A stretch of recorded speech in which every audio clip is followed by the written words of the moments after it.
All right, Cece, you ready for me to go? Yep, it's on. All right.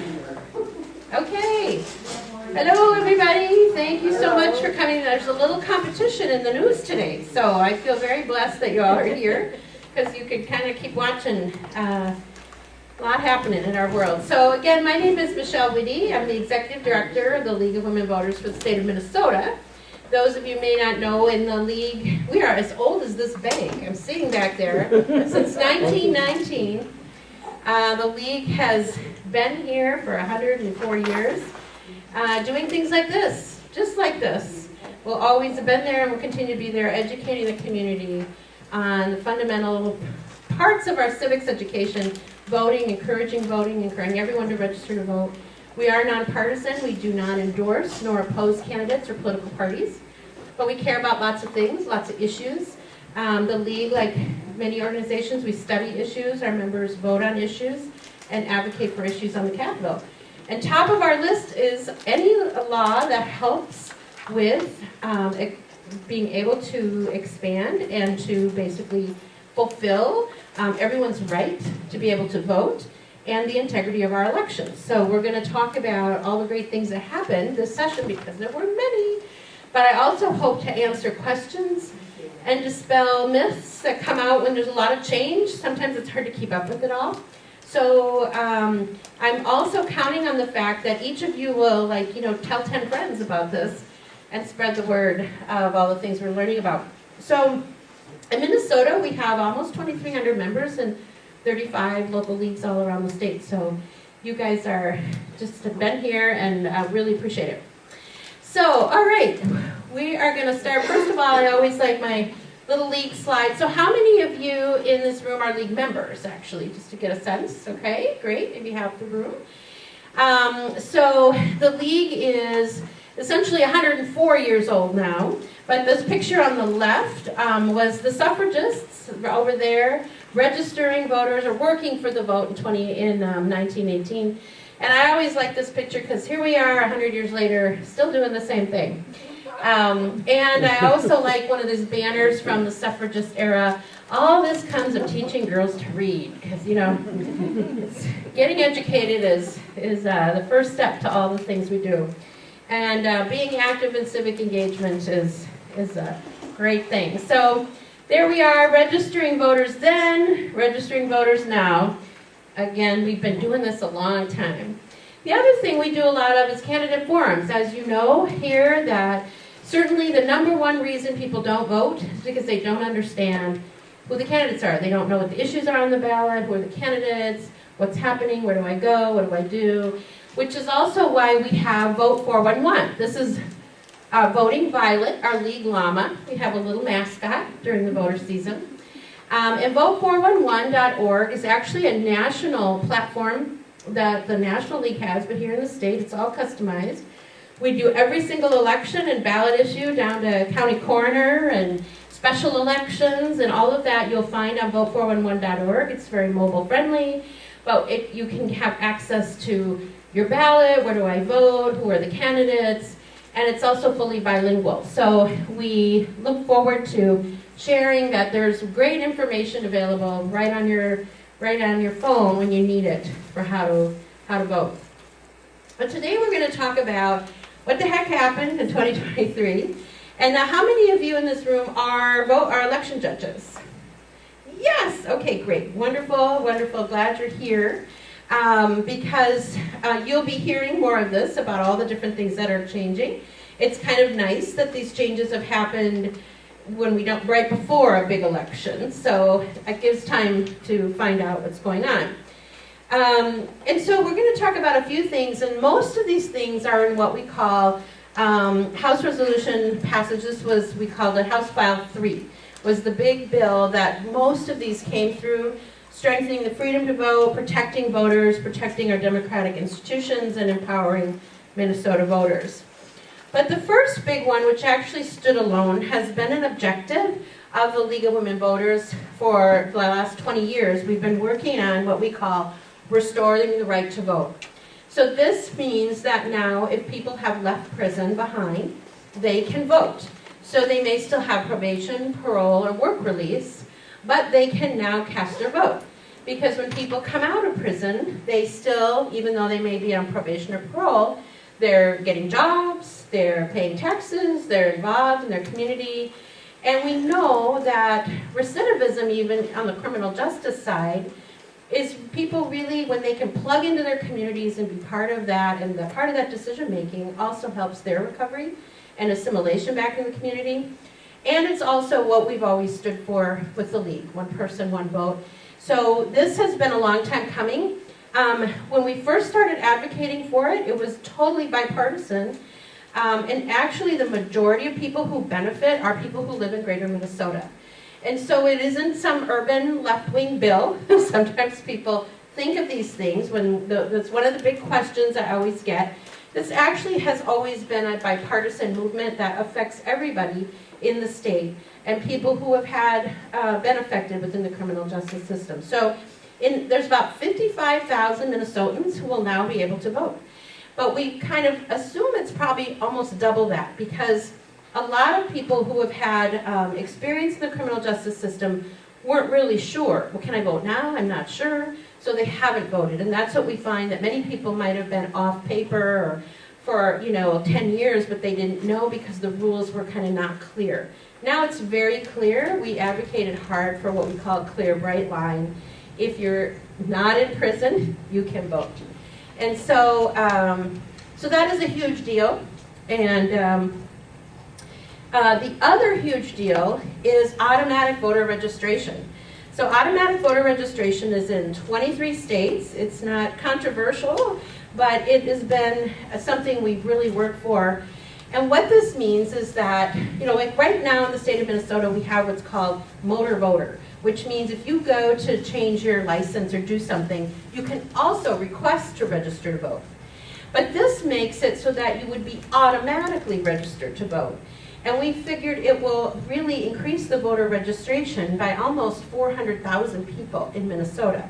Now let's say you didn't want to be registered to vote. I don't want to do that. You'll get a card in the mail that says we registered you to vote because you made these changes, and you can take your name off the roll. So it's more of an opt-out than an opt-in. But what this does, and the thing about automatic voter registration to remember, a couple of things today. If you walk away with nothing else, I hope you'll really be able to speak about this, because this is the biggest one where people don't really fully understand. And this is really great if people are concerned about the integrity of election. People are like, well, I don't know, are the right people voting? I'm worried about that. This is what you want, because automatic voter registration, at the time you're verifying your ID, is when you get registered to vote, right? So it's really, what it also does is really will cut down on those same-day voter registrations. So in Minnesota, we've had same-day voter registration for 50 years. The result of that really has been that we have one of the top voter turnouts in the nation because people have access to be able to cast their vote up until the time of the election. But on that voting day, that's where if you don't have, and I would say as someone who had to vouch for my parents were in this situation where my mother was ill, they moved from up north back to the cities in October, like after you could really formally register or change your registration to vote. And so they just moved. They didn't have their address changes all in yet. And I was like, oh wow, we can try vouching. I had no other way. I went with them and I vouched, meaning they looked at my ID, I had to give them my ID to say my parents are who they say they are, they live where they say they do. It's still a very safe system the way we have it in now, but imagine most people now will have had that registration taken care of. And so it's really a great way to also just take away some of that same day. For those of you who are election judges, that can be some of the hiccups you're wondering about, right, when people come in to register on voting day. That'll dramatically be reduced. AVR will start in January. It's not for this election in '23, but it will be in place for 2024. Now, the biggest question I'm often asked is the fact that we passed that law. At the same time, the law was passed to provide driver's licenses to people who are undocumented. Undocumented immigrants who, provide a lot of deliver a lot and pick and produce a lot of our food and do a lot of great things in our state. Minnesota is a land of immigrants. We've always had immigrants. But this is different, right, to give people who don't have their documents yet the ability to have a driver's license. So a lot of people have said, well, how is that going to work? Because if they get their driver's license, aren't they going to be automatically registered to vote? Well, what I say is already this happens all the time right now. 16-year-olds get their driver's licenses, right? All the time. They are not automatically registered to vote. They will not be. The DMV is able to say, hey, you're 16, you're not yet able to vote. Same thing, we have tens of thousands of non-citizens who live in Minnesota, including the Secretary of State. Steve Simon likes to talk about his mom. She is not a U.S. citizen, but she's lived here. She just, she's got her proper paperwork and everything, but she is not a citizen, and she's driven for 20, 30 years, right? So she has a driver's license.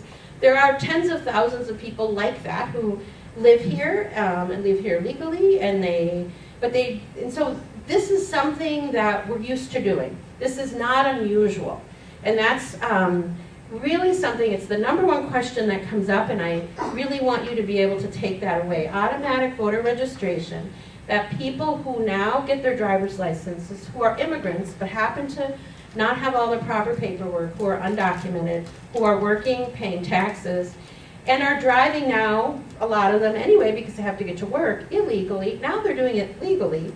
They have to go in and present what, their ID, what ID they have.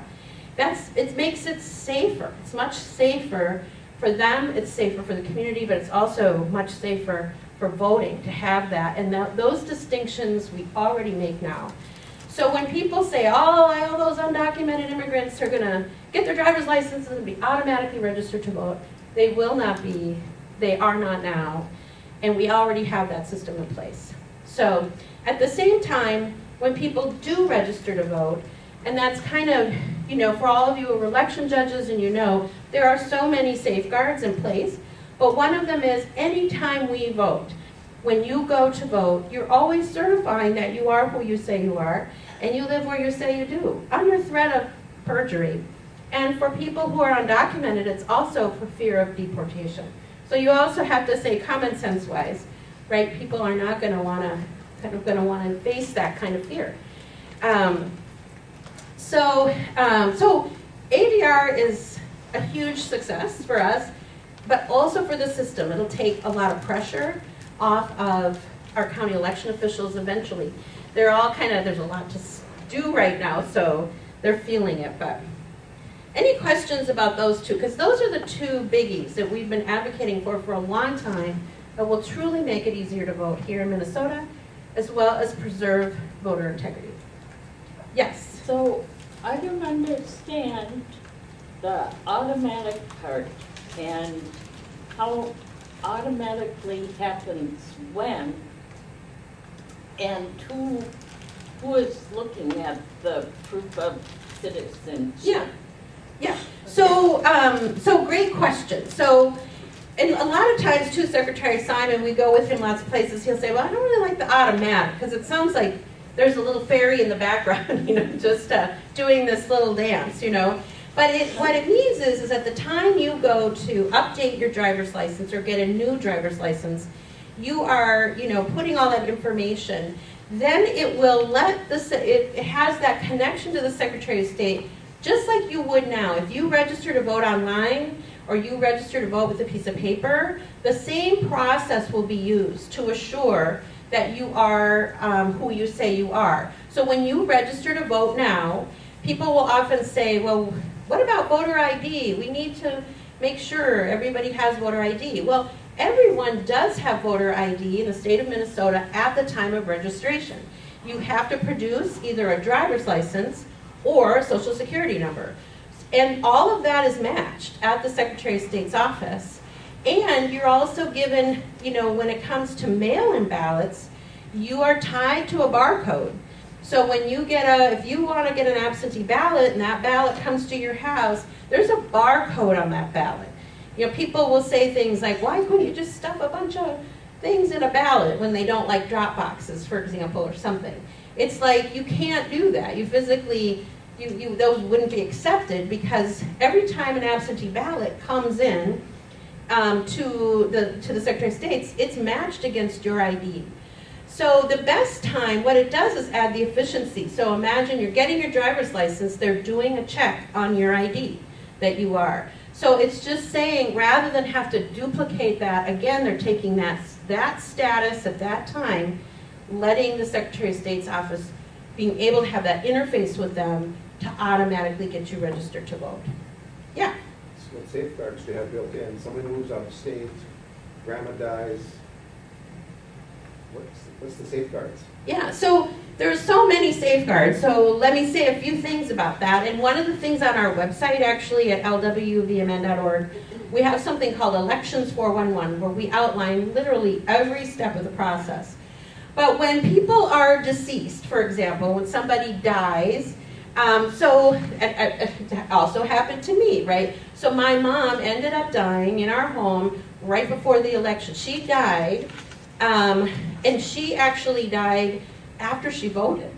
So she voted early and then died October 9th last year. So, so you're like, well, how will they know, if she died? So there are, the death certificates come in too. So a lot of them are, in my case, I called and said she died, and they pulled her vote. You can always claw back a vote. In a lot of ways, that was, because she did vote, it's like, but I felt like that was the right thing to do. But we have things called death certificates. When people die, those death certificates are registered, and they can be matched against that as well. So then when people moving is a big thing, right? Especially for seniors. When you go to vote, if you go to vote in person, especially with the e-poll books now, we had the big paper books, right? Now every county is working on some sort of e-poll book, but even when you had the paper, you are always signing. Remember, we'd sign the big thing, right? You're always saying, I am who I say I am, and that is my address. There's a sense of personal accountability there that has to take place for you to be able to know that you can vote. But with the e-poll book, it's nice because anything, if you made any changes in your registration status or in your move, those are all right there and easily verifiable. So there's a lot of those safeguards are done on that back end to make sure, and this is especially true then with, as we look now at what's happening with pre-registration. We'll get to another area here of pre-registration of 16 and 17-year-olds. But again, all of those safeguards about people talking to each other about identity are taking place. Now, I often say when people would ask me about, why don't we have a voter ID card? We aren't in favor of having a separate voter ID card, because guess what? If somebody really wanted to create voter fraud, they could have a fake voter ID card, right? Your driver's license or your passport, all those things that we have, that we do, are really well accepted. And when we go through post-election review audits, we'll talk a little bit about them, time and time again, we find elections to be virtually, 100% accurate. So I hope that answers your question. Yep, so maybe a little. So there's people who want to think there's always room for hanky-panky, right? And, I would say this, to say that there are so many safeguards built in to really, if you're really concerned, I would be an election judge. That's the best way to really assuage any fears, because you'll see that during the process that a Democrat and Republican are doing everything together the entire time, right? Every ballot is being followed, the machines are being opened, the office is being opened, the office is being closed, votes are being tallied always on a bipartisan basis, which is what makes our elections so unique. They're not run as a partisan process, it's a bipartisan process. essentially nonpartisan, but acknowledging that everybody is going to go in the voter booth and make a partisan choice. And so people have that accountability with each other to do that. The other thing we have, the bottom line, if you just thought all of these things, oh, I don't like it, I don't believe it, I don't whatever, we have recounts. We have automatic recounts if votes are close. And any candidate can ask for a recount. I've been a part of a recount. We had, I used to run I was on our school board, and I ran 4 bond and levy referendums. We lost 1 vote, by only 5 votes. We were part of a whole recount. Whenever there's a recount, they recount every single ballot. And, you can see all the things that go through that process to make it fair and accurate. I'll just say now, and we'll talk a little bit again, is the best thing of all, and the opportunity that I throw out to anybody is the league is formally participating now in the post-election review audits. We do have audits in Minnesota of the election after every election. After every election, the county office, we have 87 county offices, will all, depending on their actual number of people in their county, are required to randomly select a certain number of precincts and hand count them all. And that's done in public. And as the League of Women Voters, we participated in the past in observing that count to make sure that things look good, right? And that's something the whole public can do. So again, if people are worried about the integrity of elections, go to the post-election review. People will say, we don't have audits in Minnesota. We do, it's called a post-election review. And so the other thing Minnesota has is what we call the public accuracy test. So every machine, you probably all heard of Dominion and all these other things, they really are the tabulators, right? So all of the tabulators that take your ballot, those were actually all put in place under Republican Secretary of State Mary Kiffmeyer. Mary Kiffmeyer wanted, before they came on the scene, why she wanted them at the time as Secretary of State was to make sure that if somebody was voting and maybe you couldn't see the circle really well, right? Or maybe you messed up your ballot somehow, it tells you, beep, beep, beep, it gives you as a voter a chance to see that you made a mistake and be able to fix it. So it helps with this all came from, the Republican side, that the tabulators help make sure that the election, that your vote has the integrity you wanted it to have. And so those machines are never tied to the internet until the very, very end as a copy and the final end. So during the whole voting process in the state of Minnesota, now I'll say all states, there are states that are different, but almost all of them are, so in our state, we still have a paper ballot, right? We still have that ballot security. If you want to go back and recount them, we still recount them in the audit. And they go through a tabulator, but that tabulator doesn't talk to the internet. And all of those things at the end of the day and at the end of the election season are all taken securely on a bipartisan basis back to the office, the county office. And at one time at the very end, there's an electronic upload of the final data. But that has to match, and that's done as a security measure to match that what you brought in paper to the county office matches. So if there was some big, it's end of the night, I'm going to get a bunch of ballots in, that's a check to make sure that doesn't happen. You brought your ballots in, you brought these ballots in, they need to match, right down. It's just like closing a cash register, right? And so sometimes mistakes get made. Human beings are human beings, and we make mistakes. And so when you do close at the end of the day, what we find and what we talk about in the post-election review is that sometimes you'll find, for example, there was one county where the way the ballots were folded and being read by the tabulator they were not recording correctly as they were going in. So they were able to find that out. It happened to about, I can't remember, a dozen or so more. Little mistakes can happen, and then there are ways to account for that. The Secretary of State has a process and a procedure to account for that. but without a fault, they are never the size of an error that would cause there to be, to change the outcome of an election. So I hope that helps. There's many things. I also say, we also trust, when you look at how severe the penalties could be, you've got to think common sense. We all stop at stoplights and stop at stop signs, hopefully, without the police watching us every day, right? People do the right thing. There's a part of that to all of the things we do. But again, there are literally dozens of safeguards to protect the integrity of your vote. And these new things, automatic voter registration will really help that. Any other questions on that? So, yay, I hope this helps. So the other big thing is pre-registration of 16 and 17-year-olds. So right now what we find is that we're so proud of Minnesota being at the top in the 80th percentile of people who turn out to vote in the major elections.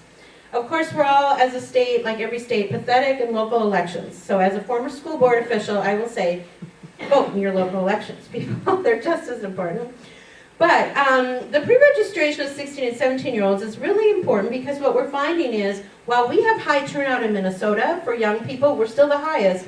Young people 18 to 24 have been voting about 20 points less. So as opposed to like in 2020, I can't remember if it was 20 or 22, sorry, but one of those where we had like 85% turnout, for everyone, it was only 65% for youth.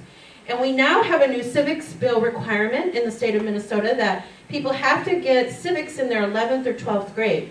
A lot of times civics, how our government works, how do we vote, what does it mean to be a good citizen, would happen like 8th or 9th grade, and people can't really vote or do anything with it. So these things align really nicely. By 16 or 17-year-old, you're gonna get a driver's license. I mean, that's a pretty big responsibility we just gave people. You can now pre-register, learn your civics. It kind of works together as a package of helping young people be better civic folks, right? So we're very excited about this, and we really, would love to, I'm gonna go to Park Rapids High School tomorrow and talk to a class, and would love to talk at any high school we can to help get kids registered to vote. All right, so June 1st, again, the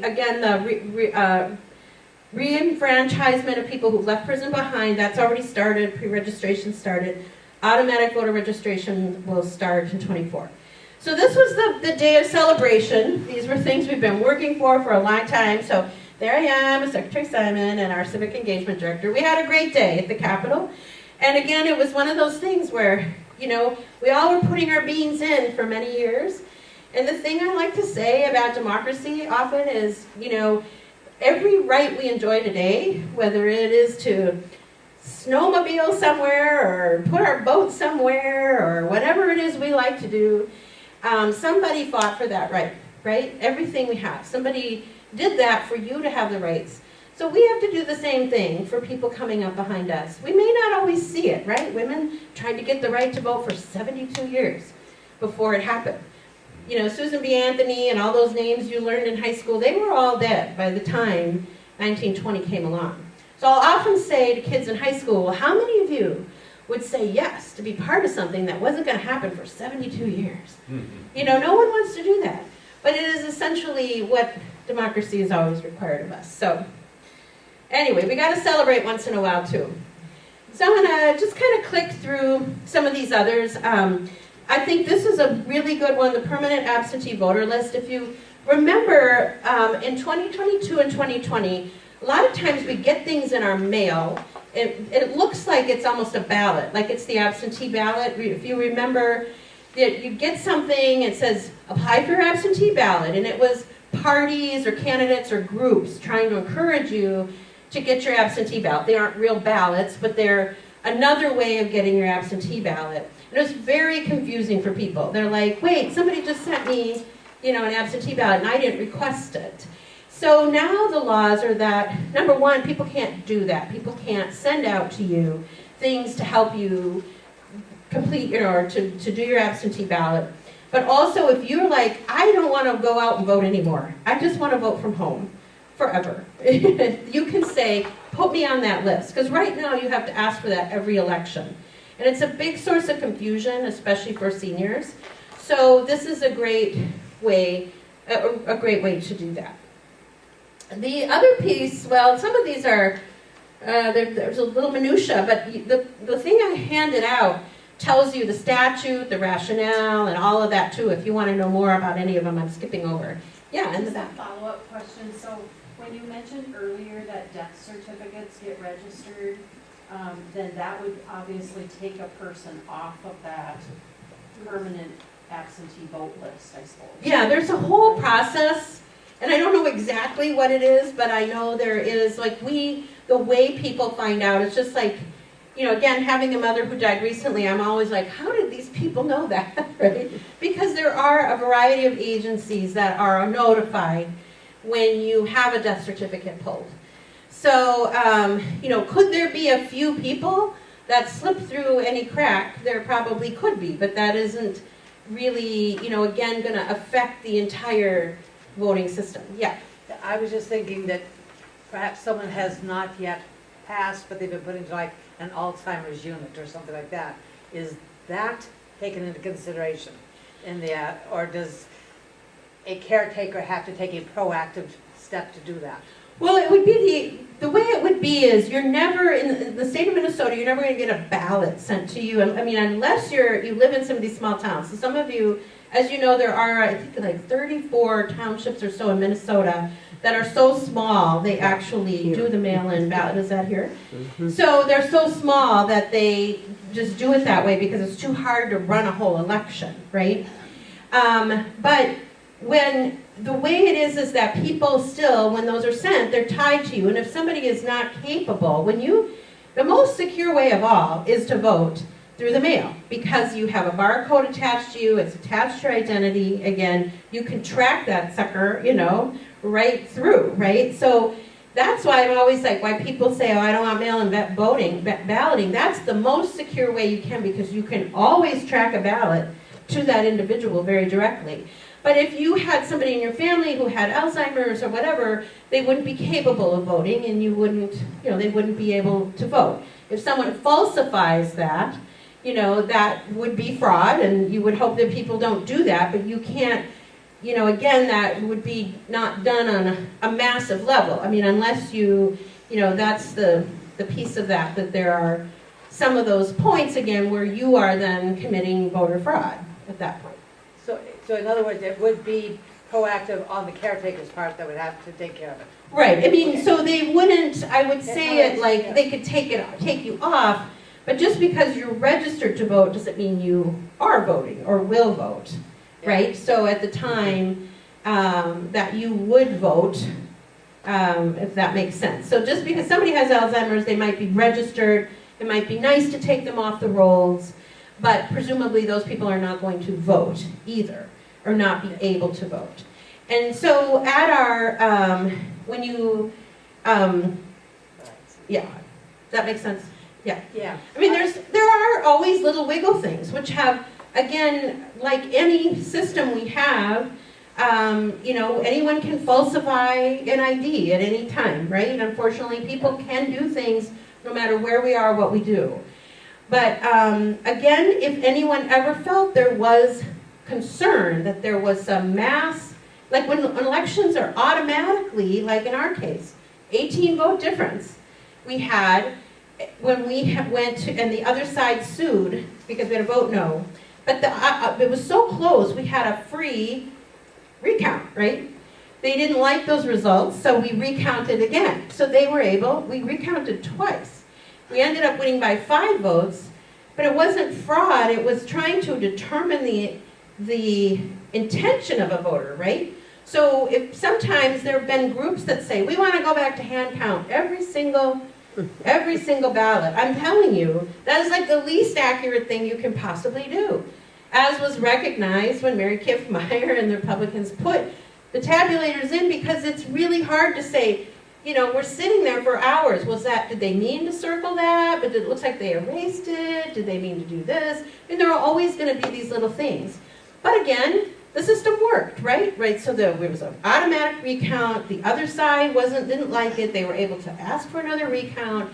All of that is available to us if we feel things didn't go the way they should go. Okay? So, the other thing I will say here, assistance to voters, a reminder that people, especially people who English is not their first language, anybody can go with you to walk in the polls and, help you complete your ballot. If you need people to assist you physically or to talk through the candidates or to translate for you, that's perfectly fine. You can accept, it's your ballot, it's your people, you can do that. If you were at home and you were filling out your absentee ballot, no one's saying how many people you can have in your house talking to you about your ballot, right? So it's a very fine thing to do. Foreign language, this is exciting, and again, the Secretary of State has this great slide I should find to put in here, which shows that we have had ballots in other languages since 1858, since we were a state. It's just that they used to be in, Swedish, Norwegian, Polish, and German, because those were the immigrants at the time. We've always had ballots in different languages. We just have new immigrants and new languages. And so we're expanding those languages, not just to the ballot, but to the materials that help people know how to vote. So, again, a lot of times people think, why do we have to do all this? Well, we have been doing it. We've been doing it for, a couple hundred years. But it's just been, we have different immigrants now. Electronic signatures, again, these are all good things that help us with voter integrity. When you go in, voters may sign either electronically on a poll pad or on a paper certificate. You are always, whenever you sign a voter registration, that's why we're so careful when we register, because when you sign that registration, right at the top it'll say, are you a citizen? Are you 18 years old? It'll have all those things on there to make sure that people who shouldn't be voting don't vote. We're always certifying. And so now we're just making that really clear to everybody, because people don't realize that actually when you go in and you say, yep, I'm Michelle Witte, this is my address, and when I sign that pad, I'm confirming that, right? So it's not just a random thing.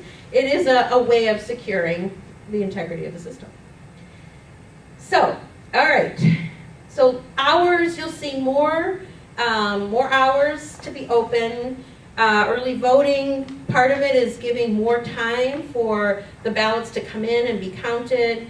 Time off from work to vote, if people need that time, it is given to you to do that. It has to be given to you to do that. Temporary polling places, this is really big, the one on the second bullet. County auditor must establish, and right now it says shall establish, but must establish an additional polling place for at least one day on Indian reservations if requested. So the idea is right now that we find in our Native communities, they really could use a polling place in their Native community.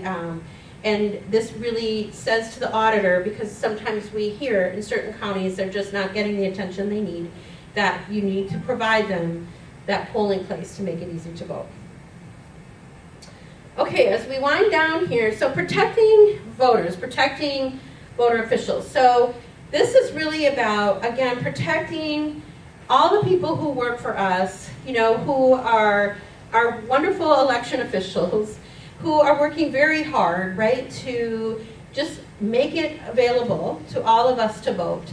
We've seen across the country that there is more divisiveness around that, people accusing people who are election officials of not doing their job, of being partisan, of all kinds of things. And I've been there, I've witnessed it in several counties where I've gone, where there were active election deniers trying to persuade the county commission that they should get rid of all of their election officials.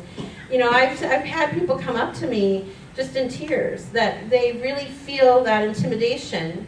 We're just trying to do our job, people like me and politicians, people like that, we're used to people yelling at us or saying what they want to say, but it is not okay that when people are doing their jobs for you at the county level, or volunteering or being paid the whatever it is a day to be election judges. We just want to make sure that here in Minnesota, it's very clear, we do not tolerate that harassment.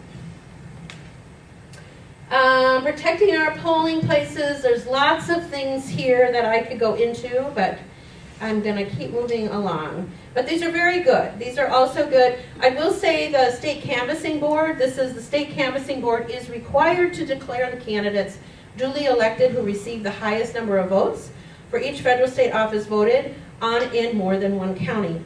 What this is saying that you need to use that vote when the voters have spoken. You don't get to have a second set of election people to make that decision for you. You need to follow the rules of the canvassing board, which again are done on a bipartisan basis. So it's certifying that we are going to run our elections that way here, and we would not allow a second set of electors to be partisanly appropriated. All right, whew, lots of stuff, right? Students, college students, a lot more activity on college campus that will be happening. People being able to use their ID. A lot of people question that. That's another real big question people will have about students and where they vote, and if they vote here, and what if they vote in two places, and how does that happen? And so again, students can pick where they want to vote, but they can only vote in one place. So part of using their student ID is great because it also can, again, verify that they're actually living in that town at that time, and this is the ID they're using. Okay, lots of other little things that I could talk about, but I'm just going to end on, and have some more questions. Is my vote safe? So this Elections 411, if you go on our website and look for Elections 411, we have more information than you could ever want on all the safeguards. We actually interviewed 9 different election officials across Minnesota and really documented how the ballot how it works, how you verify voter registration. What do you do if there's dead people? They talked about all of the systems, how you do absentee balloting, how we close up every day and open every day. So all of those are on there, and I always say it should be made into a trivia game. We should have voter security trivia game. That's how big a geek I am on this stuff. Because it is impressive, all the things that are in place and how difficult it is to systematically thwart an election. There are, mistakes can be made, so no one is saying that, and that's why we have the other safeguards of making sure that close elections are always recounted. So I was talking again about the Citizens for Election Integrity Minnesota. It's a group that's been around for about 20 years, and we're actually going to take over their body of work.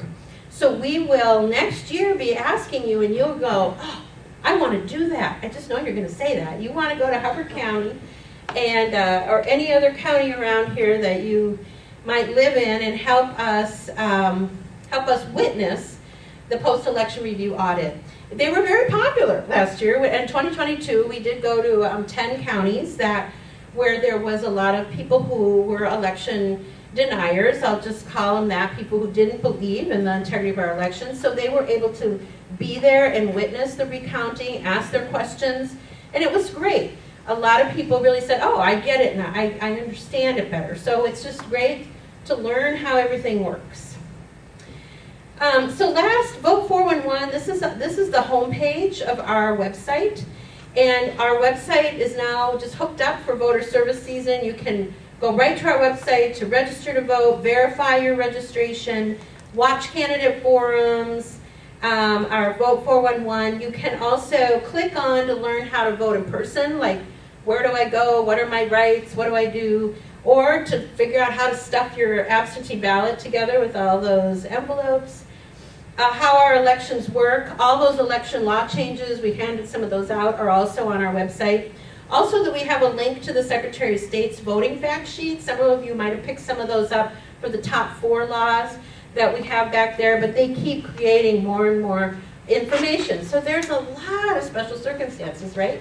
What if you're homeless? What if you're living in a battered women's shelter? What if you're this? What if you're that? I mean, there are really, what if you have a disability? Like I have a friend right now who was thrown off their bike, and he is completely paralyzed, and he can't use his vocal cords very well. And his wife is like, well, he has to vote. And I'm like, oh my God, okay, of all the things you should be worrying about. And so there are ways that we can help people to vote. There, are opportunities to be able to, be an agent for somebody who might have a disability or be in a hospital.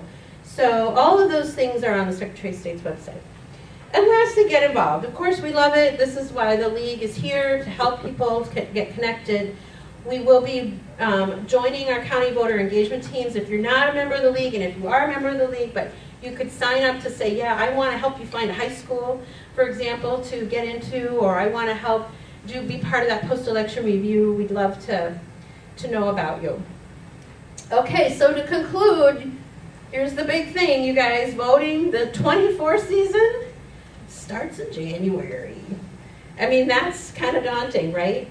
The campaign for president starts in January because in 2020, we started in Minnesota to have a presidential preference primary vote versus doing it in caucus. So before that, we used to do it, right? Republicans and Democrats would have their state conventions and they would pick their preference. Now, everybody, it was to make it more accessible so that everybody can go to the polls and vote on a partisan basis. You have to declare if you're Republican or Democrat, and you can vote for your preference, for your party, so that your party knows what it is. So that is, because that is in March, 45 days back, early voting, that means voting starts January 19th. That means we're gonna have a busy year. And then we'll have, in addition, we'll have primary elections also, probably again in June. There'll be some municipal elections, but it's gonna be a big year. So that's why we gotta know about it. So again, all of you can help us, certainly fighting some of the mis and disinformation about voting, sharing Vote 411, let people know, learn about their candidates, volunteer at the post-election review, help us identify schools, and learn like you are today so that you can be the most knowledgeable person at your next book club or mahjong or boat party or whatever. You're gonna know. Yes? Are you saying we've done away with a caucus system and we are now a primary system? So yes, we do have caucus. We still have the caucus. We still have caucuses for platforms. Right. But for presidential preference, we are now a primary system. We did that for the first time in 2020, which it was a kind of a blur, right? Because it was right in the middle of COVID, right? March of 2020. No one wants to remember back to that time. So it might have escaped you. This was a harder time to vote, right? But and now in 24, yes, is the short answer. But our governors and all of this other stuff have a caucus and then the primary, right? It's just for the president. So the president, most states have a presidential primary system where the whole state gets to vote to tell the party, and that's more common. Minnesota has not had that, but we do have that now. Where can I find out how to do that? So we actually have a toolkit that helps you know more about that. It's still on our website from 2020. A lot of the things are the same. We're updating it now, so we'll be updated by December. So we'll let you know more. But how that, it's essentially the same election rules. It's run as a general election. People can vote just the same. I mean, there'll be reduced precincts, sizes, or locations and stuff, because it's run more like a local election in that way. But, and you do have to declare. So in this case, well, like any primary, you have to declare your party in order to vote for that. But that's all you'll vote for in that case. So I always like to end with my lovely John Lewis, who was, I always think of what it would have been like to be John Lewis, Congressman Lewis, who, in my lifetime, right? I'm 61, but, when I was born, we couldn't drink out of the same water fountain, John Lewis and I. So it's like, I always have to remember that. Because it also gives you some hope that things change. We evolve as people. We learn from our mistakes and get better. And that's all we can do in our democracy. But I love how he says, ours is the struggle of a lifetime or many lifetimes, and each one of us in every generation must do our part. that's all we can do, right? There's things that have happened in the past and things that will happen in the future.